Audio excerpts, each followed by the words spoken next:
Police in Columbia, Illinois walked into a house of horrors on the morning of May 5th, 2009. 31-year-old Sheri Coleman and her sons 11-year-old Garett and 9-year-old Gavin had been strangled to death in their beds. It would take 2 years and thousands of hours of police work before they would have justice. When the crime scene was discovered, all eyes were on Chris Coleman, the father of the family. But could a father really strangle his wife and both of his young sons in order to hang on to a high-paying job and a new mistress? Stick around to find out.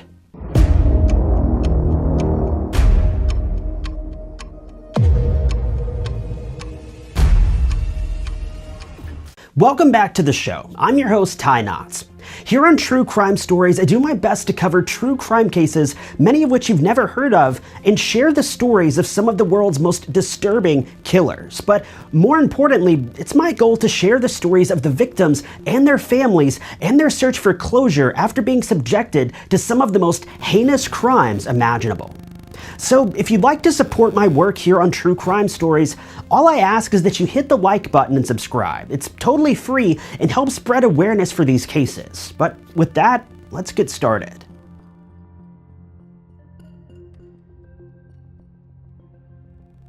Sheri Weiss was just 21 years old back in 1997. She had been enjoying her single life, living in San Antonio, Texas. San Antonio is obviously a town that doesn't need much of an introduction. As one of the largest cities in Texas and certainly one of the largest in the United States, San Antonio is home to around 1.5 million people. Out of those 1.5 million people, Sheri happened to meet her future husband, Chris Coleman, while he was training at the Lackland Air Force Base back in May of 1997. During their time at the base, the two attended the same canine training seminar and hit it off immediately. The two began dating soon after, and their relationship picked up the pace shockingly fast. Within just a few months of dating, Sheri learned that she was pregnant with their first son, Garett. Considering the two planned on spending the rest of their lives together, they didn't hesitate to get married after hearing about their upcoming child. Chris Coleman had grown up halfway across the country in Monroe County, Illinois. He was the son of Ron and Connie Coleman, both of whom were avid members of their local church and served as pastors there. Joyce Meyer also lived in the area and worked as a televangelist, basically a preacher who works almost exclusively on television. Joyce was also the head of an international religious organization who knew the Coleman family personally. She learned that Chris had been in search of a job within the business, and she offered to hire him to work for her security team. Before long, the two had developed a great working relationship, and Chris was promoted to her personal bodyguard, earning a substantial salary of $100,000 a year. It was around this same time that Chris and Sheri welcomed their second son into the world, named Gavin. Thanks to Chris's work life taking off, the two were able to afford a beautiful home on the 2800 block of Robert Drive in Columbia, Illinois. Now, maybe this just shows my naivety of US geography, but I'd never heard of Columbia, Illinois until just now. But as it turns out, it is a beautiful little town that rests on the border of Illinois and Missouri, about 5 hours south of Chicago. The town is home to about 11,000 people as of 2022, and it's only about 12 miles away from St. Louis, Missouri, yet another major city in the United States. Columbia is a predominantly Caucasian community, with the typical family income being around $90,000 a year. So needless to say, it's certainly an upper-class community in terms of income. Crime in Columbia is shockingly low, and it ranks in the top 30% of the safest cities in America. Clearly, it was a great place to raise a family. Or so Sheri thought.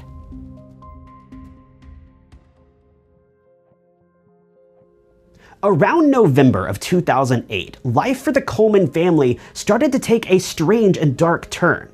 A threatening email had come into Chris's inbox, as well as the inbox of Joyce Meyer and her son. Chris let the email sit for just a while, but by January of 2009, he decided to reach out to a close friend who worked at the Columbia Police Department. Detective Justin Barlow read the email and was obviously concerned. But considering it had been just 2 months since the email had come in and nothing had happened, he felt that Chris and his family were relatively safe. Police cataloged this email and stored it away as evidence in files that had just recently been released to the public. According to police records, the email was sent on November 14, 2008, at about 8 p.m. in the evening. The email was fairly poorly written, but the message was clear. I've cleaned up the grammar a bit, leading the email to read as follows. I'm sure this will make it to someone in Joyce Meyer's company. If you're like any other companies, then this email will make it to someone's account, so pass it on to Sheri Coleman. Tell Joyce to stop preaching, or Chris's family will die. If I can't get to Joyce, then I'll get someone close to her. I will kill Chris's wife and kids. I know Joyce's schedule, so I know Chris's schedule as well. If Joyce doesn't stop preaching, they will die. During the Houston conference, I will kill them all as they sleep. I know where Chris lives, and I know when his family is alone. Joyce needs to hear what I have to say, and now she will. After reading the letter, Detective Justin Barlow decided that the family needed to be placed under surveillance. Barlow decided to install a CCTV system that pointed towards the family's mailbox, hoping to catch the perpetrator if he or she dropped off any future letters. But I'll be honest with you, I don't understand what this was supposed to accomplish. The letter that was sent to Chris and his family was sent to Chris's personal email, not to his physical address. So it doesn't make any sense that security cameras were installed on the family's mailbox unless Detective Barlow had reason to believe that the stalker might escalate and begin delivering physical mail. But regardless, the security system never yielded any results, and the CCTV footage always came back clean. But this is where the case certainly began to heat up. Because around this time, Sheri began to air her concerns to her friends and her family. She mentioned that Chris's demeanor had changed a lot around the same time that the email came in. She told her friends that Chris had been acting secretive, uninterested, and all around just strange. She suspected that he might have been having an affair, but she didn't have any evidence or clues to prove this.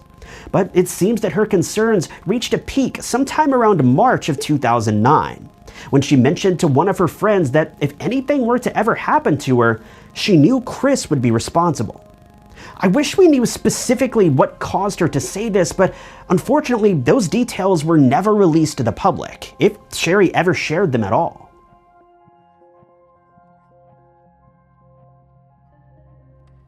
In late April of 2009, Chris reached out to the police once again to report that a new letter had been left for his family. I'm not sure if this message was also delivered by email or if it was dropped off at the house personally, but according to case files that have been shared by the police, this letter doesn't have the typical header that an email does, which leads me to believe it may have been personally delivered to the family, but we don't know for sure and nothing ever came up on CCTV. The letter followed the same grammatical themes as the last letter, being somewhat difficult to understand at times. Once again, I've cleaned up the wording a bit, which leads the message to read as follows. I'm giving you the last warning. You've not listened to me, and you've not changed your ways. I've warned you to stop traveling and stop with the fake religious lifestyle of stealing other people's money. You think you're so special to do what you do, protecting Joyce or thinking you're protecting Joyce. She's not worth your time. Stop today or else. I know your schedule. You can't hide from me. I'm always watching. This is my last warning. Your worst nightmare is about to happen. On the morning of May 5th, 2009, Sheri Coleman left his home to go to the gym in St. Louis to work out. He called Sheri's cell phone, but she didn't answer, so he left her a message. He texted her again while he was at the gym and tried to call her once again when he was on his way home, but she didn't answer. Since he wouldn't be home for quite a while, Chris called the Columbia Police Department and asked if they would head to the family's home and check on them. Detective Barlow arrived at the home first, but he waited for an additional officer to show up before looking around the home. Once that second officer had arrived, they approached the house, but it doesn't appear that anyone answered the door when they knocked.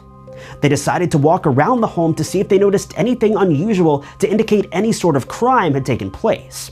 And that's when they noticed one of the basement windows was ajar.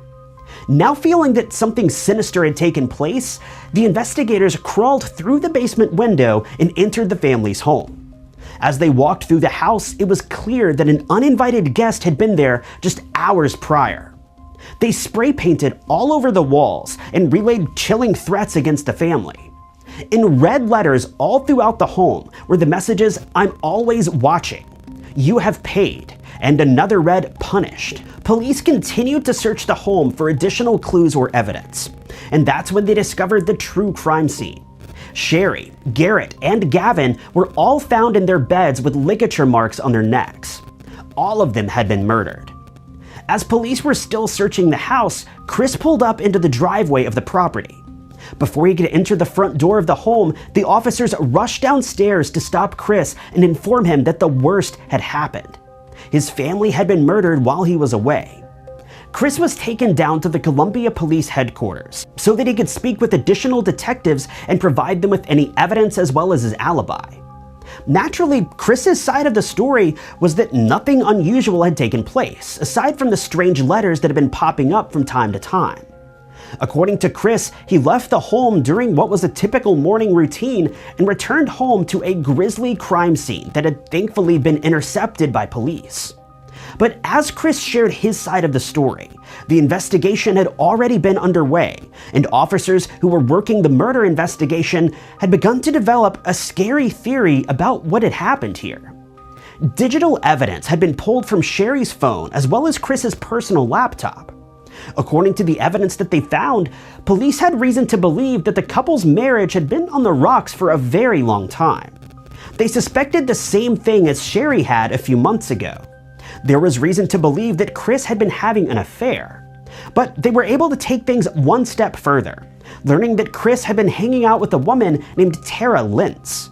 As detectives interrogated Chris, they learned that Tara was Sheri's friend who lived in St. Petersburg, Florida, the opposite side of the country.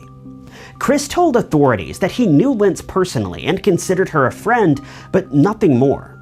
At the same time, officers in Florida were questioning Lintz about the nature of her relationship with Chris Coleman. Police soon began to paint a picture of a man who'd been engaging in an affair with his wife's best friend. And on that note, if you're still watching this far into the video, comment the phrase "scumbag Chris" and let me know that you're still here.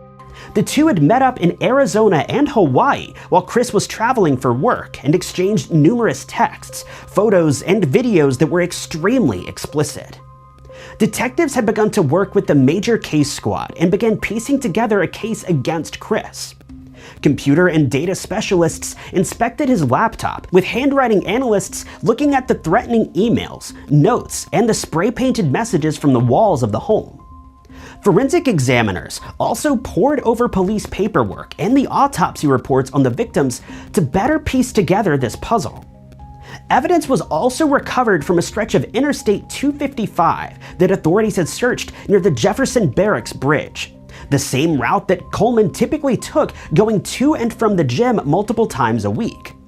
However, cell phone tracking records would later show that Chris took an unusually longer route home on the morning of May 5th. The date that the crime scene was uncovered, leaving police more than enough time to discover the crime scene and make the natural assumption that Chris had been away when the murders had taken place.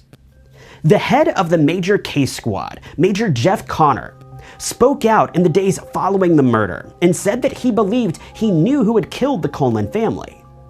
After a conference call with a well-known pathologist named Dr. Michael Baden, police realized that the timeline of the murders simply didn't add up, with the crime scene suggesting that the murders had taken place while Chris was still inside the family's home. It took the police just about 2 weeks to piece together this rather simple crime puzzle. Chris was arrested on May 19, 2009 on 3 counts of first-degree murder. Police said that all of the evidence pointed toward Chris being the killer, and they were able to conclusively say that the spray painting on the walls had been put there by Chris. There were several delays in the case that ended up pushing the trial all the way to April of 2011, taking police to Waterloo, Illinois. Thankfully, the court proceedings were fairly short, with a verdict being turned in by the jury on May 5th of 2011. The jury returned a guilty verdict for all charges. Multiple appeals were made by Chris and his defense team, but all of them were denied. In the end, the case ended almost as simply as it had begun. An unfaithful man decided that he found a better life in the arms of someone else and was willing to do anything in his power to turn his life around, even if that meant claiming the lives of his wife, his 11-year-old son, and his 9-year-old son. With that, we've reached the end of today's story. Don't forget, if you want to see more true crime stories, be sure to hit the like button and subscribe. If you'd like to help out with the operating costs of the channel, you can also hit the blue join button below this video, but that's entirely optional. With that said, my name is Ty Knotts, and I'll catch you guys in the next video.